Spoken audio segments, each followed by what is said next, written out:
Ya, haleluya, puji Tuhan. Bersyukur kita boleh kembali ada sampai saat ini.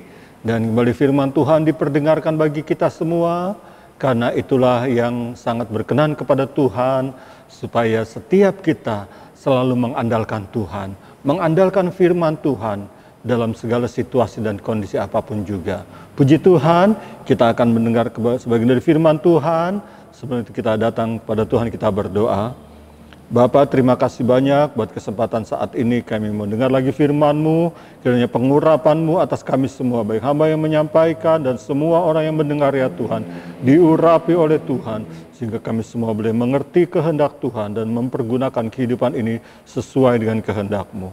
Syukur kami kepadamu dalam nama Tuhan Yesus Kristus. Haleluya, amin. Haleluya, puji Tuhan. Haleluya. Kita akan terima kebenaran firman Tuhan saat ini, dan saya beri judul firman Tuhan, waktu yang berjalan.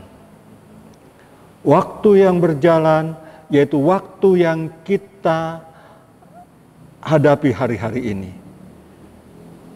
Waktu demi waktu yang kita sudah lalui, itulah waktu yang berjalan. Karena kita tahu ada waktu manusia yang disebut kronos, yaitu waktu yang kita tahu, jam, hari yang terus berjalan.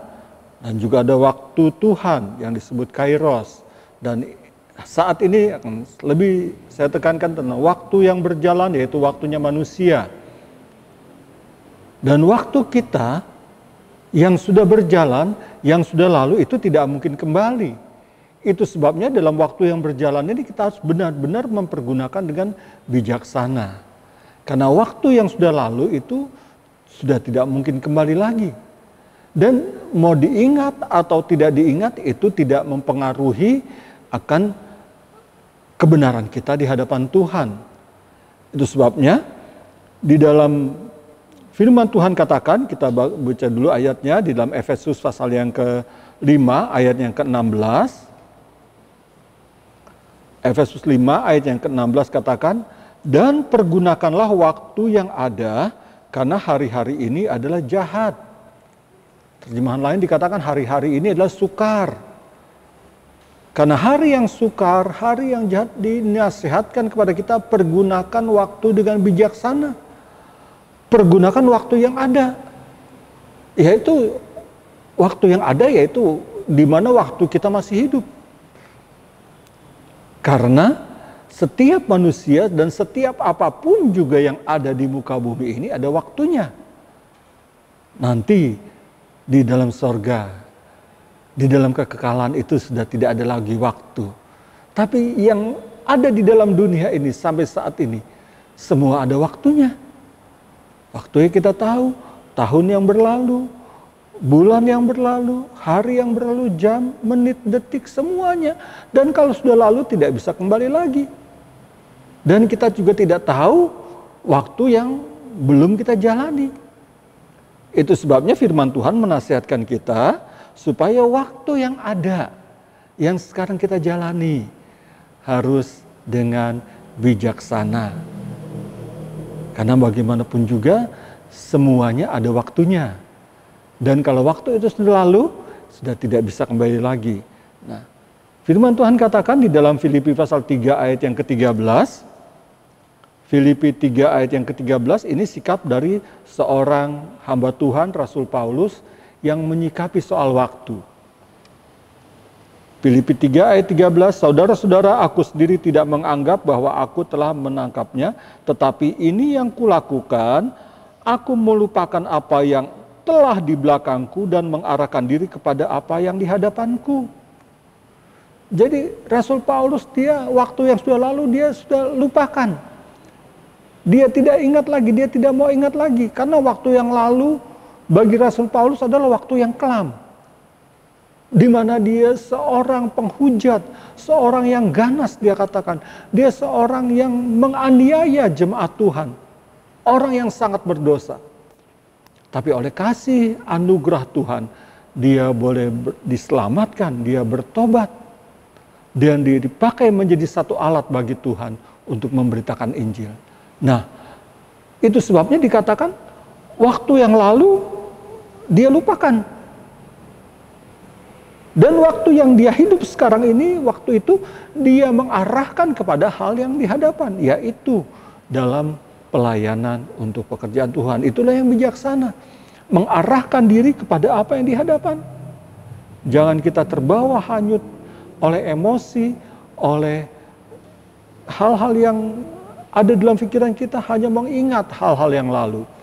Firman Tuhan katakan itu tidak berkenan kepada Tuhan.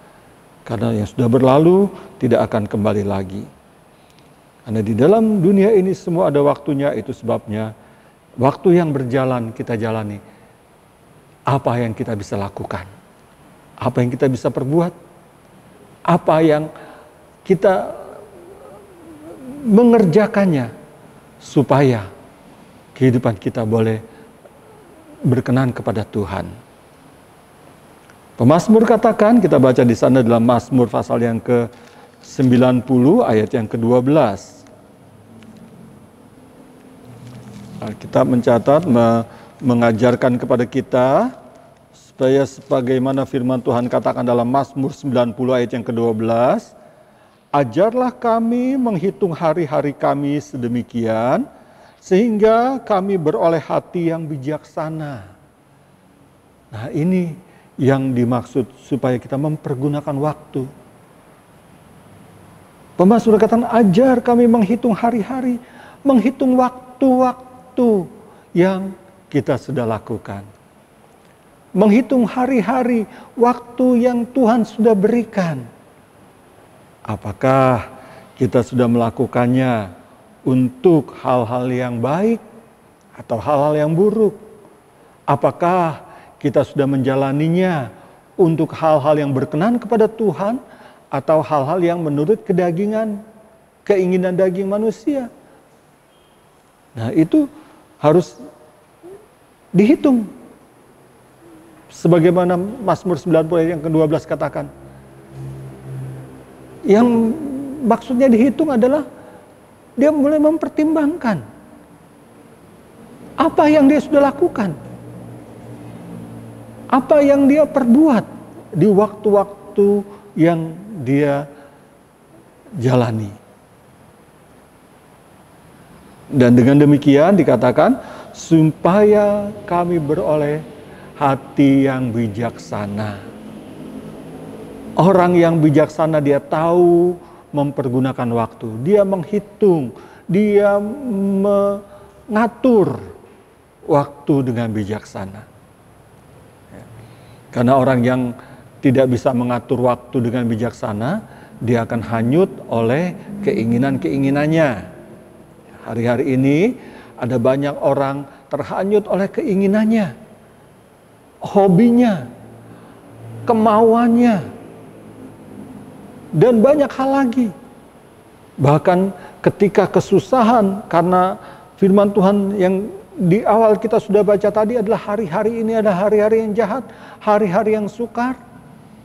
Ada banyak orang justru di hari-hari yang sukar dia mengejar harta kekayaan hanya untuk mengumpulkannya supaya mendapatkan bekal yang banyak, mendapatkan simpanan yang banyak.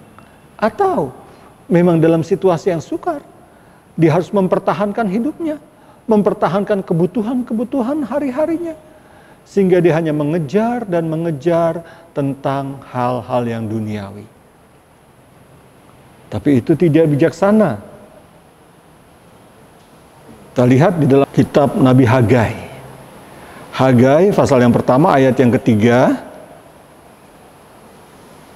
Maka datanglah firman Tuhan dengan perantara Nabi Hagai, bunyinya, adakah sudah tiba waktunya bagi kamu untuk mendiami rumah-rumahmu yang dipapani dengan baik, sedang rumah ini tetap menjadi reruntuhan. Kitab Nabi Hagai menegur orang Israel pada waktu itu bahwa mereka mengatakan bahwa belum waktunya untuk membangun rumah Tuhan. Dia lebih cenderung untuk membangun, memperbaiki rumahnya sendiri. Untuk urusan rumah Tuhan nanti, belum waktunya. Waktunya sekarang mengurus rumahnya sendiri. Nah, ini berbicara bagi kita semua bahwa banyak di antara anak-anak Tuhan yang mengatakan bahwa waktu untuk cari Tuhan, waktu untuk mendalami Tuhan, itu nanti. Tuhan kan urusan nanti. Sekarang karena masih muda, masih kuat, masih energik.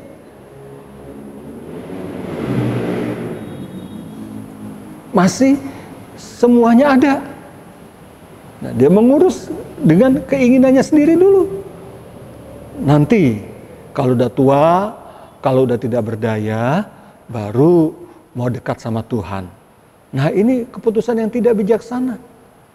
Karena siapa yang tahu umur manusia bisa semuanya sampai tua? Ada banyak orang yang masih muda Tuhan sudah panggil. Itu sebabnya kita perlu bijaksana mengatur waktu, memanage waktu, mengatur supaya apa yang berkenan kepada Tuhan.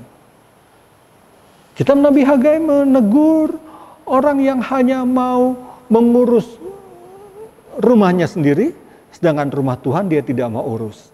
Dengan kata lain, orang yang hanya mau mengurus kepentingannya sendiri, rumah tangganya memang kita harus mengurus rumah tangga.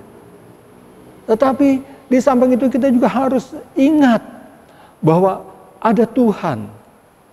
Kita juga harus ingat bahwa kita harus mencari Tuhan, harus mendekat kepada Tuhan, harus mengurus apa yang harus kita lakukan untuk Tuhan. Karena ada masanya kita tidak bisa lagi melakukannya. Ada waktunya kita tidak bisa lagi untuk mendekat kepada Tuhan. Kalau waktu itu sudah habis, sudah tidak bisa diulangi lagi. Sebabnya kita perlu bijaksana hari-hari ini. Justru di waktu-waktu saat inilah ketika peraturan pembatasan sosial berskala besar, PSBB, di mana umat Tuhan tidak bisa lagi berkumpul bersama di dalam gedung gereja.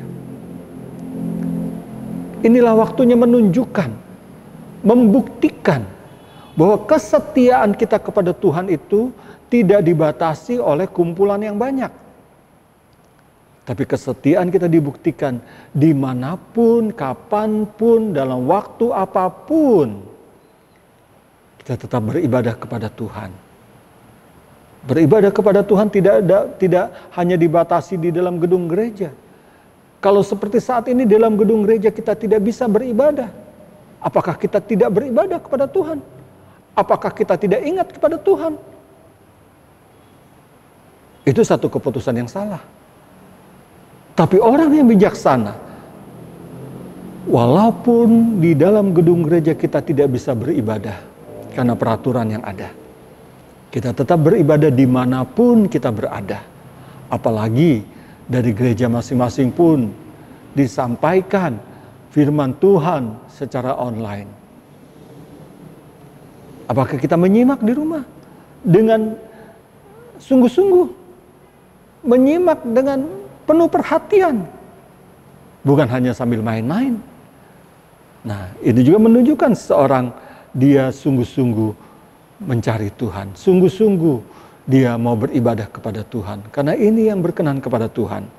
Dan kalau waktu-waktu kemarin ada hal-hal yang kurang berkenan, firman Tuhan katakan, sekarang ini kalau kita dengar firman-Nya, jangan mengeraskan hati. Dalam Ibrani pasal yang ke-3, Ibrani pasal 3 ayat yang ke-7.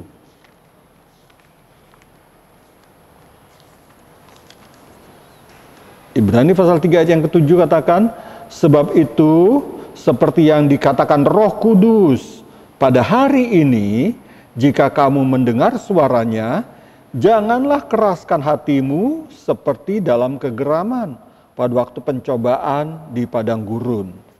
Lengkap, ayat yang ke-13. Ayat yang ke-13 dari Ibrani 3, tetapi apabila pernah dikatakan, pada hari ini, jika kamu mendengar suaranya, janganlah keraskan hatimu seperti dalam kegeraman.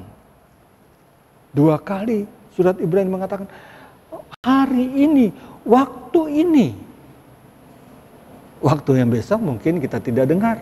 Tapi waktu ini ketika Anda mendengar berita firman Tuhan, jangan keraskan hati. Ingat bahwa banyak kali kita sudah melakukan hal-hal yang tidak berkenan kepada Tuhan. Diingatkan seperti bangsa Israel ada di padang gurun, di mana mereka banyak kali menyangkal, banyak kali mereka bersungut-sungut, banyak kali mereka mengomel, dan lain sebagainya. Hal-hal yang tidak berkenan kepada Tuhan. Dan diingatkan, jangan lagi seperti itu. Kalau waktu-waktu kemarin seperti itu, bertobat. Dia bilang, jangan keraskan hati. Supaya kita berkenan kepada Tuhan. Karena waktu ini adalah waktu yang jahat. Waktu yang singkat. Dikatakan, kalau semuanya ini terjadi, tanda-tanda yang memang sudah sangat-sangat dekat sekali. Di mana hari kedatangan Tuhan sudah semakin dekat. Kalau kita bermain-main dengan waktu, masih melalaikan banyak waktu-waktu terbuang percuma. Tidak sungguh-sungguh mencari Tuhan, tidak sungguh-sungguh mendengar firman Tuhan, tidak sungguh-sungguh dalam berdoa, semuanya akan jadi sia-sia karena Tuhan inginkan kita melakukan semuanya dengan kesungguh-sungguhan. Tuhan tidak menginginkan kita bermain-main, berpura-pura. Ada ayat yang mengatakan dalam Roma pasal 12 ayat yang ke-9. Dikatakan, kasih jangan pura-pura. Karena Tuhan menyelidik hati kita. Kalau kita katakan aku mengasihi Tuhan lantas kita hanya berpura-pura. Kita membuang-buang waktu dengan percuma, dengan bermain-main, dengan menghabiskan waktu hanya untuk kepentingan pribadi sendiri. Tidak ada waktu untuk menyembah Tuhan, tidak ada waktu untuk berdoa, tidak ada waktu untuk bersekutu dengan firman Tuhan. Tuhan tahu. Dan untuk hal itu, firman Tuhan datang kepada kita semua. Supaya bertobat. Tinggalkan cara hidup yang bermain-main, yang menyia-nyiakan waktu. Karena waktu yang berjalan ini tidak akan kembali lagi. Jangan sampai kita menyesal di ujung perjalanan kita. Penyesalan yang sudah tidak ada gunanya. Kalau mau menyesal, bertobat sekarang. Sehingga kita tinggalkan hal-hal yang tidak berkenan kepada Tuhan, waktu-waktu yang lalu yang sudah kita perbuat dengan kehendak sendiri. Sekarang kita mau melakukannya untuk kemuliaan Tuhan. Dengan kehendak Tuhan. Bagaimana caranya? Ada firman yang diberitakan, firman yang kita bisa baca, firman yang kita bisa taati, kita turuti, kita berdoa, minta urapan Roh Kudus, supaya Roh Kudus mengurapi kita. Karena di hari-hari ini juga gereja-gereja Pantekosta, dia berdoa supaya pencurahan Roh Kudus dinyatakan bagi kita semua. Yang belum mengalami, yang belum menerima, berdoa sungguh-sungguh supaya kita dipimpin oleh Roh Kudus melakukan kehidupan ini dengan bijaksana. Waktu yang masih Tuhan berikan. Nah, puji Tuhan kalau kita sudah melakukan untuk pribadi kita, untuk menyembah Tuhan, untuk berbuat benar, dan Tuhan lebih lagi memberikan pengarahan kepada kita bagi mereka yang sudah mempergunakan waktu dengan bijaksana. Tuhan menginginkan supaya kita lebih lagi mendekat dalam pelayanan.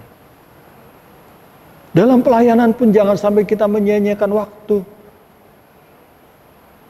Kalau kita bandingkan, kita lihat di dalam Injil Yohanes pasal yang keempat, ayat yang ke-35. Yohanes 4 ayat yang ke-35. Bukankah kamu mengatakan 4 bulan lagi tibalah musim menuai? Tetapi aku berkata kepadamu, lihatlah sekelilingmu dan pandanglah ladang-ladang yang sudah menguning dan matang untuk dituai. Murid-murid mengatakan, waktunya belum sekarang, nanti 4 bulan lagi baru musim menuai. Tapi Tuhan Yesus katakan, hari ini lihat di sekelilingmu, pandang di sekelilingmu, ladang yang siap dituai. Cara pandang yang berbeda. Pandangan manusia selalu mau menunda-nunda. Nanti Tuhan 4 bulan lagi. Nanti Tuhan kalau saya sudah punya ini. Nanti Tuhan kayak saya sudah berhasil. Nanti Tuhan kayak sudah memiliki ini dan itu. Baru saya mau terlibat dalam pelayanan.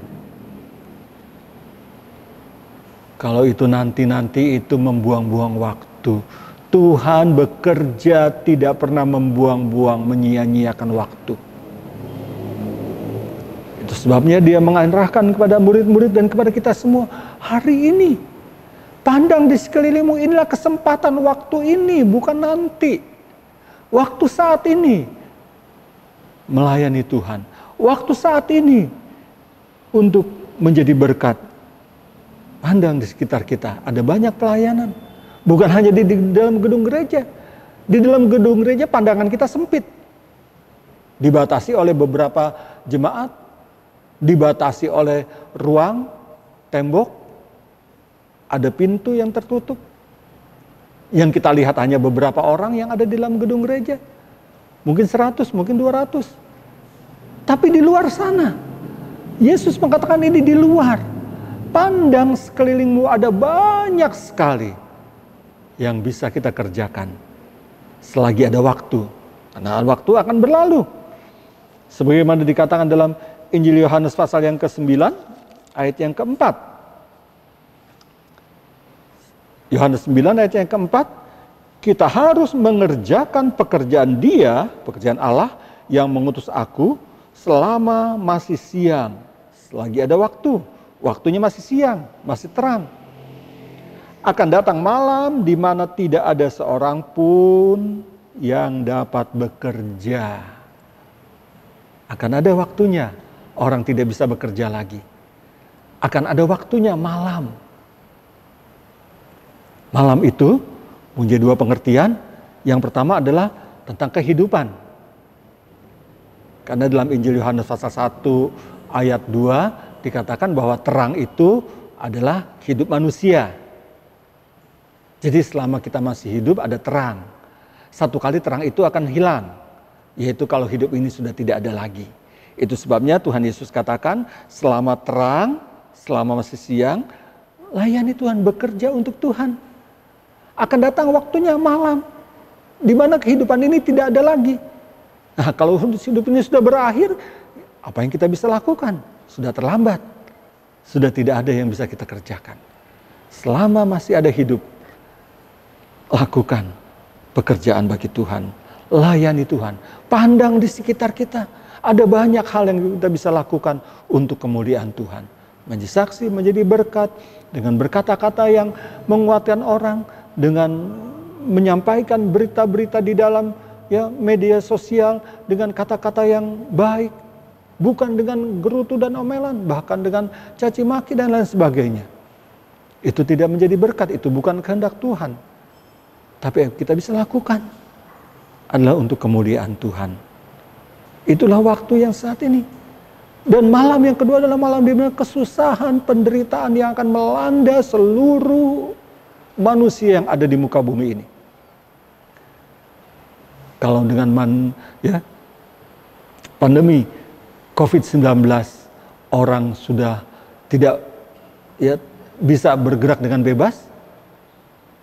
Ada banyak keterbatasan-keterbatasan karena ada virus yang merajalela di muka bumi dan semua di dunia ini sedang terlanda.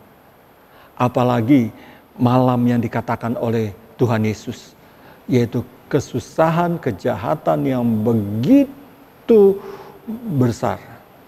Lebih dari virus corona. Dan itu pasti akan terjadi. Dan di mana saat itu tidak ada orang bisa bekerja melayani Tuhan. Sudah hilang, sudah habis waktunya. Tapi waktu sekarang ini masih ada. Itu sebabnya Tuhan menganjurkan supaya kita bekerja melayani Tuhan.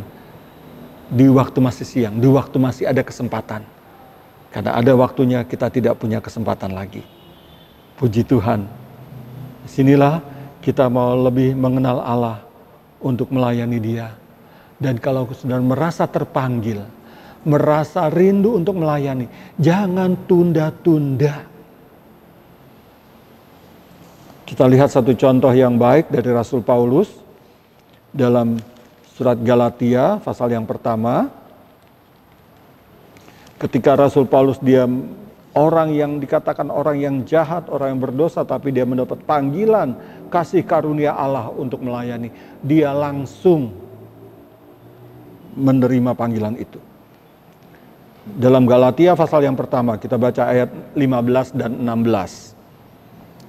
Tetapi waktu Ia, Tuhan, yang telah memilih aku sejak kandungan ibuku dan memanggil aku oleh kasih karunia-Nya, berkenan menyatakan anaknya di dalam aku, supaya aku memberitakan Dia di antara bangsa-bangsa bukan Yahudi, maka sesaat pun aku tidak minta pertimbangan kepada manusia.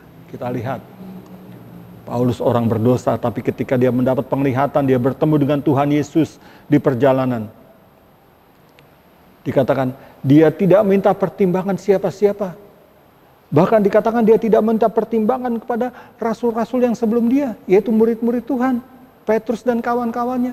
Dia tidak minta pertimbangan yang lain, karena dia tahu panggilan Tuhan itu begitu jelas. Bahwa dia akan menjadi alat untuk memberitakan firman. Dia melayani Tuhan. Satu perubahan yang sangat drastis. Dari seorang penganiaya jemaat Tuhan. Menjadi seorang pemberita firman Tuhan. Dan orang pun terheran-heran. Tapi inilah keadaan Rasul Paulus. Dan dia katakan ketika dia mendapatkan panggilan itu. Dia tidak minta pertimbangan. Sesaat pun, sedikit pun waktunya dia tidak sia-siakan.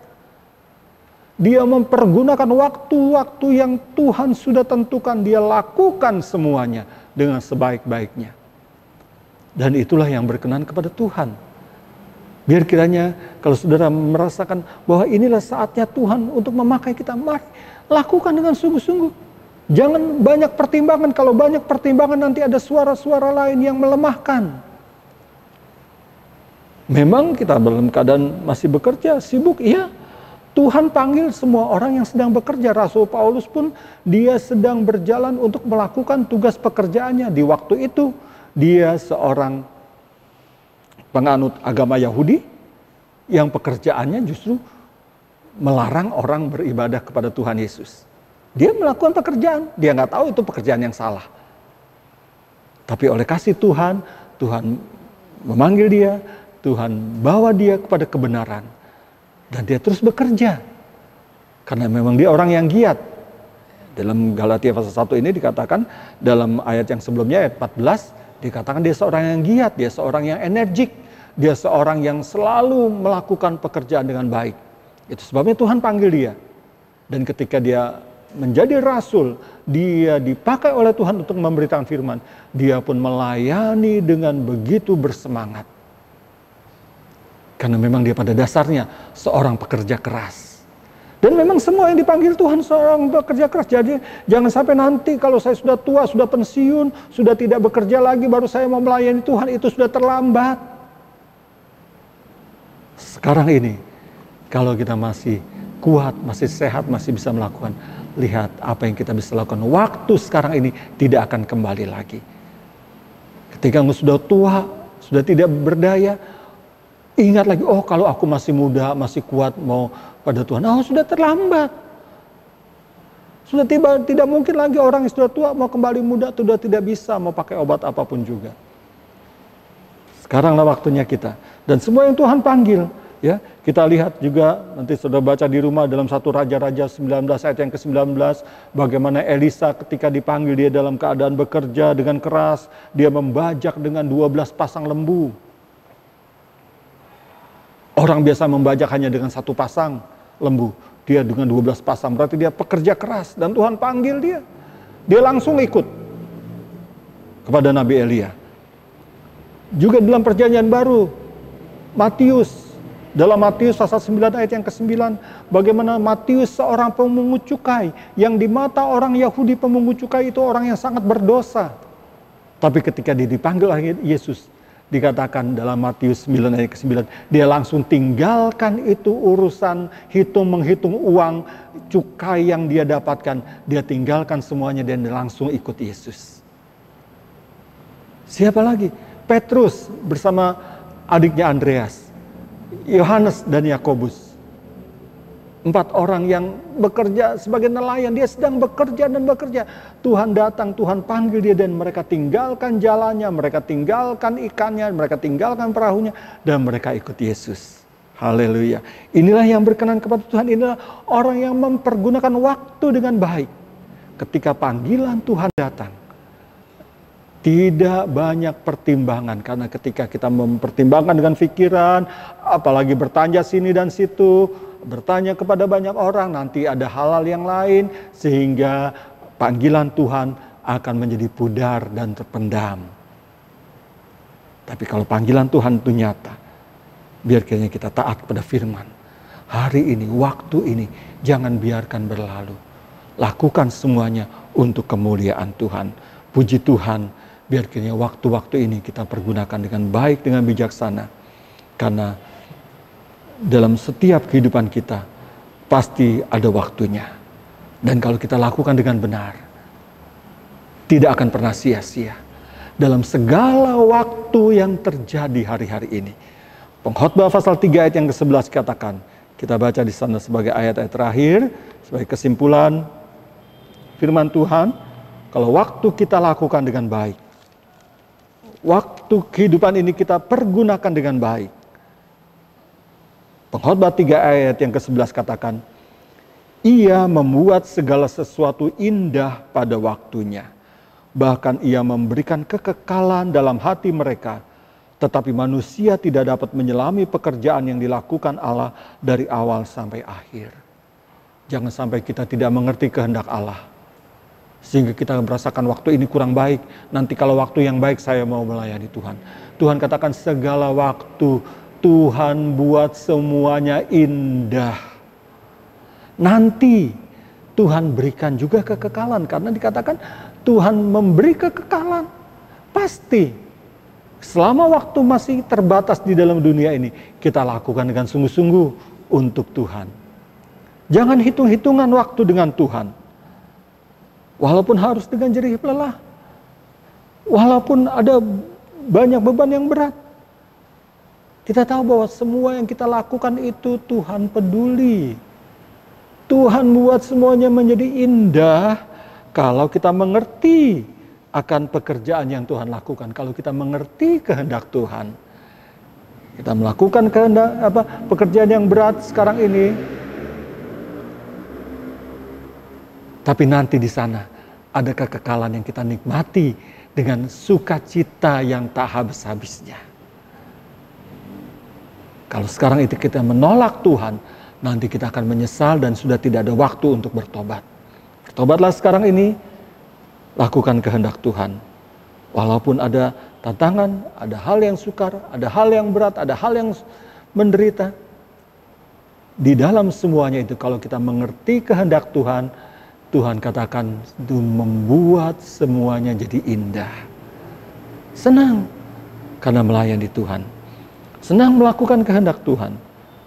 Dan yang kedua dikatakan di dalam Efesus 6 ayat yang ke-18. Kesimpulan yang kedua kita lihat bahwa waktu yang Tuhan berikan kita lakukan dengan bijaksana, yaitu Efesus 6 ayat yang ke-18. Dalam segala doa dan permohonan berdoalah setiap waktu dalam roh dan berjaga-jagalah dalam doamu. Itu dengan permohonan yang tak putus-putus ya untuk segala orang kudus. Setiap waktu kita bersyukur. Firman Tuhan tidak membatasi waktu kita berdoa berapa kali. Setiap waktu, mau pagi, siang, sore, malam, tengah malam, sekalipun Tuhan siap. Karena 24 jam firman Tuhan katakan Allah kita tidak pernah terlelap, Allah tidak pernah tertidur. Setiap waktu kapanpun kita berdoa. Berdoalah dengan sungguh-sungguh. Kalau Roh Kudus menggerakkan kita, dikatakan kita berdoa di dalam Roh Kudus. Berarti orang yang berdoa digerakkan oleh Roh Kudus. Tuhan pasti jawab, Tuhan pasti dengar, dan Tuhan mau mendengarkannya. Kita lakukan semuanya, dan itulah yang berkenan kepada Tuhan. Puji Tuhan. Jadi kalau hari-hari ini Tuhan menggerakkan kita untuk melakukan kehendak Tuhan. Tinggalkan kebiasaan-kebiasaan buruk, tinggalkan hal-hal yang buruk untuk ikut kepada Tuhan. Lakukan sekarang. Jangan tunggu nanti.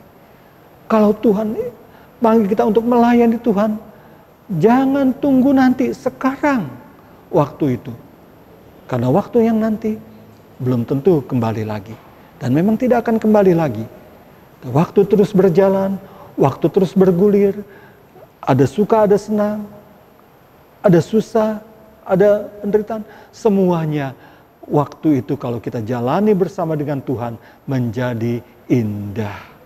Nanti kalau kita setia sampai akhir, ada masa di mana tidak ada waktu lagi. Di dalam kekekalan bersama dengan Tuhan Yesus di dalam sorga.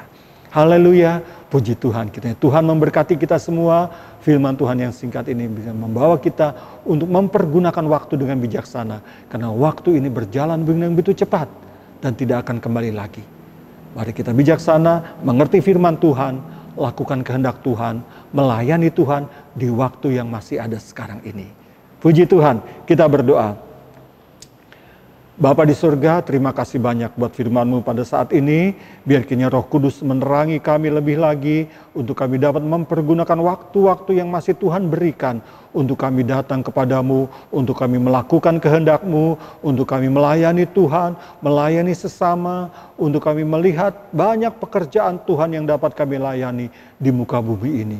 Biar dimanapun juga kami berada, dimanapun juga kami beraktivitas, kami lakukan semuanya itu untuk hormat, kemuliaan bagi nama Tuhan saja. Karena kami percaya saat kami datang kepada melayani dengan sungguh-sungguh, Tuhan menyediakan ada hari di mana kekekalan Engkau berikan kepada kami, di mana kami akan bersama dengan Tuhan Yesus kekal selama-lamanya. Terima kasih banyak Tuhan, doa syukur kami kepadamu dalam nama Tuhan Yesus Kristus. Haleluya, amin.